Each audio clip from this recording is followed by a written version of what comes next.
क्या आप भी सरकारी नौकरी की तैयारी कर रहे हैं? आप भी 8वीं 10वीं 12वीं ग्रेजुएट पास हैं तो आपके लिए सरकारी अस्पताल भर्ती 2026 जिसमें आपको 45,000 प्लस पोस्ट देखने को मिल सकते हैं। और यहाँ पर भर्ती के अंदर आपको कोई परीक्षा नहीं देनी है, चयन आपका बिना परीक्षा आपको देखने को मिल सकता है। इन भर्ती में महिला पुरुष दोनों ही आवेदन कर सकते हैं। भारत के सभी राज्यों से ऑल इंडिया जॉब है, मेल फीमेल दोनों अप्लाई कर सकते हैं। और यहाँ पर जो आपका काम रहेगा, मरीजों की पर्ची बनाना, रजिस्ट्रेशन से जुड़ा काम रहेगा।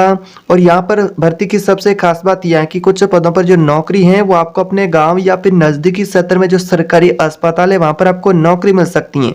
लेकिन रुकिए, इस सब भर्ती से जुड़ी कुछ जरूरी बातें हैं जिन्हें अगर आप फॉर्म भरते समय ध्यान में नहीं रखते हैं तो फॉर्म आप गलत भरेंगे, जिससे आपका फॉर्म रद्द भी हो सकता है। तो आपको ये वीडियो पूरा ध्यान से देखना है। आगे हम आपको बताएंगे कौन सी जरूरी बातें आपको ध्यान में रखनी है। इसलिए अगर आप इस सरकारी अस्पताल भर्ती 2026 में आवेदन करना चाहते हैं तो इस वीडियो को शुरू से लेकर के लास्ट तक पूरा ध्यान से देखना है, क्योंकि आगे हम आपको यह भी बताएंगे कि जो सरकारी अस्पताल की भर्ती है वह कौन कौन से पदों पर भर्ती निकली है, कौन कौन से पोस्ट हैं। साथ ही सरकारी अस्पताल भर्ती में प्रत्येक पोस्ट की शैक्षणिक योग्यता क्या रखी गई है। जैसा कि अगर आप 8वीं पास हैं, 10वीं पास हैं, 12वीं पास है तो कौन से पोस्ट के लिए आवेदन कर सकते हैं, क्या योग्यता मांगी गई है। तो यहाँ पर आपको यह भी बताएंगे सरकारी अस्पताल भर्ती में कौन कौन से पोस्ट है, उन पदों की योग्यता क्या रखी गई है, चयन प्रक्रिया पोस्टों में क्या रहेगी, कौन से पोस्ट में आपका एग्जाम होगा, कौन से पोस्ट में नहीं एग्जाम होगा, और बाकी आपका एज लिमिट किस प्रकार से रहेगा, आवेदन फॉर्म कहाँ से और कैसे आपको भरना है, ये पूरी जानकारी इस वीडियो में देंगे। तो आपको क्या करना है, इस वीडियो को ध्यान से देखना है। आगे हम आपको यह भी बताएंगे कि जो सरकारी अस्पताल भर्ती का फॉर्म भरने का जो लास्ट डेट क्या है, उससे पहले आपको आवेदन फॉर्म भरना है, आवेदन फीस क्या लगेगी, आवेदन के लिए डॉक्यूमेंट क्या लगेंगे, ये पूरी जानकारी सरकारी अस्पताल भर्ती 2026 के नोटिफिकेशन के माध्यम से वीडियो में आगे आपको बताएंगे। वीडियो पूरा ध्यान से देखना है ताकि आपसे कोई जरूरी जानकारी मिस ना हो। तो चलिए सरकारी अस्पताल भर्ती के नोटिफिकेशन पर चलते हैं। उससे पहले अगर आप चैनल पर पहली बार है तो सब्सक्राइब करें, कमेंट बॉक्स में बताएं कि वीडियो भारत के किस राज्य से आप देख रहे हैं। तो यहाँ पर बहनों आप देख सकते हैं, आ चुके हैं सरकारी अस्पताल भर्ती 2026 के नोटिफिकेशन पर। यहाँ पर आप भर्ती का नोटिफिकेशन देख सकते हैं। ऑल इंडिया जॉब है, मेल फीमेल दोनों अप्लाई कर सकते हैं। अगर आपने 10वीं 12वीं ग्रेजुएट पास किया है तो वीडियो को पूरा ध्यान से जरूर देखिएगा अगर आप भी सरकारी नौकरी करना चाहते हैं। तो यहाँ पर आपको 45,000 प्लस पोस्ट देखने को मिल सकती है। ये पोस्ट राज्यवार अलग अलग हो सकते हैं। आपके राज्य में किस प्रकार से पोस्ट रहेंगे ये जानने को मिलेगा आगे इस वीडियो में। वीडियो बिल्कुल ही आपको ध्यान से देखना है। अब बात करते हैं इस भर्ती के प्रकार की, भर्ती किस प्रकार से रहेगी, जिसमें आपका चयन कैसे होगा। तो कोई परीक्षा नहीं होगी, यहाँ पर आप देख सकते हैं मेरिट आधार पर चयन होगा। और भर्ती का फॉर्म है वो भी आपको ऑनलाइन भरना है। यानी कि भर्ती की सबसे अच्छी खास बात यह है कि कोई परीक्षा नहीं होगी, आवेदन आपका जो यहाँ पर ऑनलाइन भरना है और चयन आपका मेरिट के अनुसार आपको देखने को मिल सकता है। बात करते हैं पदों के बारे में कि जो सरकारी अस्पताल की भर्ती है उसमें कौन कौन से प्रकार के पोस्ट हैं। तो यहाँ पर आप देख सकते हैं 6 अलग अलग प्रकार के पोस्ट रहेंगे। पर्ची काउंटर ऑपरेटर का पोस्ट है, वार्ड हेल्पर का पोस्ट है, ओपीडी रजिस्ट्रेशन स्टाफ का पोस्ट है, ओपी सहायक, हॉस्पिटल सहायक और डाटा एंट्री ऑपरेटर। इस प्रकार से आपको अलग अलग प्रकार के पोस्ट देखने को मिलेंगे। इनकी जो एलिजिबिलिटी है वो भी पोस्ट वाइज अलग अलग प्रकार से रहेगी। तो यहाँ पर पहले 2 पोस्टों की बात करते हैं एजुकेशन क्वालिफिकेशन की, जैसा कि पर्ची काउंटर ऑपरेटर और ओपीडी रजिस्ट्रेशन स्टाफ के पोस्ट की एलिजिबिलिटी किस प्रकार से रहेगी।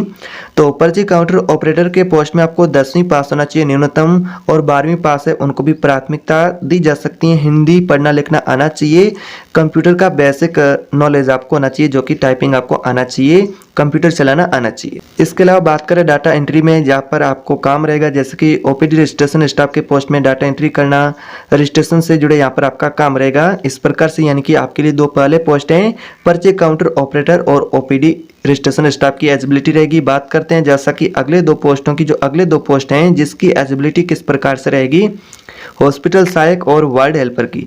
हॉस्पिटल सहायक के पोस्ट में अगर आप आवेदन करना चाहता है जो कैंडिडेट मेल फीमेल, उसको 10वीं पास होना चाहिए कम से कम। और यहाँ पर जो आपका काम होगा वो मरीजों की सहायता करने से जुड़ा यहाँ पर आपका काम रहेगा। आपके पास क्षमता होनी चाहिए, अनुभव हो तो आपके लिए और भी लाभदायक है। वार्ड हेल्पर के पोस्ट में भी अगर आप आवेदन करना चाहते हैं तो आपको 8वीं 10वीं पास होना चाहिए, उनको प्राथमिकता दी जाएगी। शारीरिक रूप से आपको स्वस्थ होना चाहिए।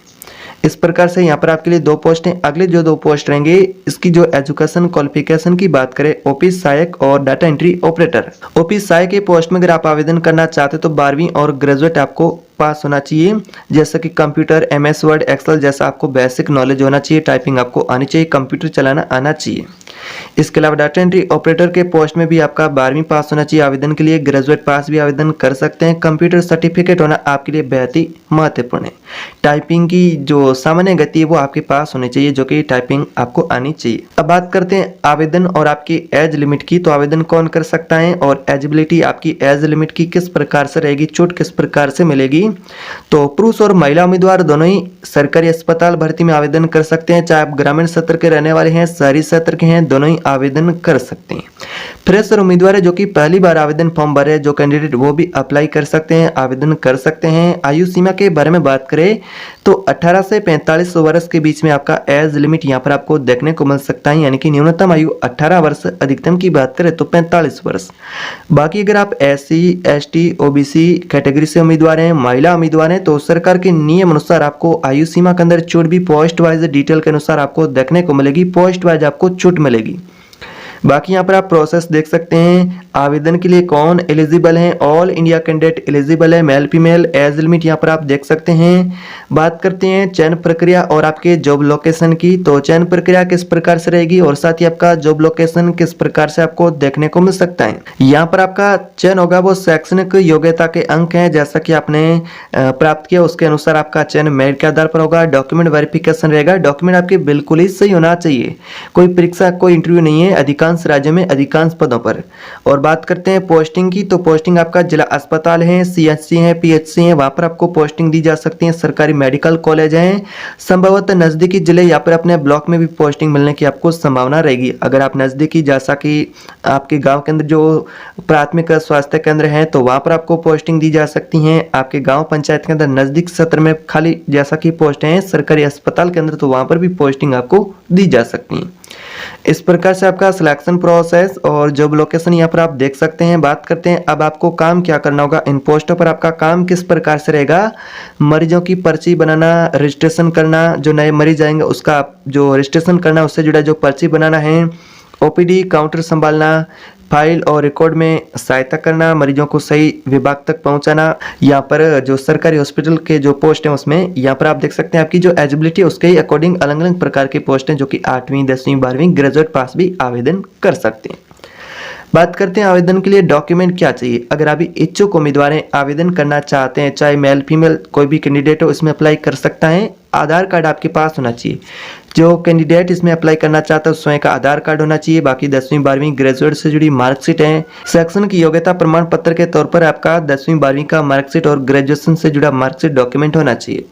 फिर आपका निवास प्रमाण पत्र है, जाति प्रमाण पत्र यदि लागू हो तो जाति प्रमाण पत्र की भी आवश्यकता आपको देखने को मिल सकती है। अगर आप OBC, SC, ST कैटेगरी से हैं तो यहाँ पर आपको पात्रता में यहाँ पर जाति प्रमाण पत्र यदि लागू है तो आपको आवश्यकता होगी। बाकी पासपोर्ट साइज फोटो हैं, बैंक पासबुक की कॉपी है, स्वयं के हस्ताक्षर की स्कैन कॉपी है, चालू मोबाइल नंबर या फिर ईमेल ID, ये डॉक्यूमेंट लगेंगे आवेदन के लिए। तो आपको क्या करना है, आवेदन से पहले जरूरी डॉक्यूमेंट है उनकी यहाँ पर डिजिटल फोटोकॉपी अपने फोन में सेव कर लेनी है या फिर फाइल बना करके अपने पास रख लेनी, ताकि आवेदन करेंगे तो आपको आगे कोई दिक्कत ना हो।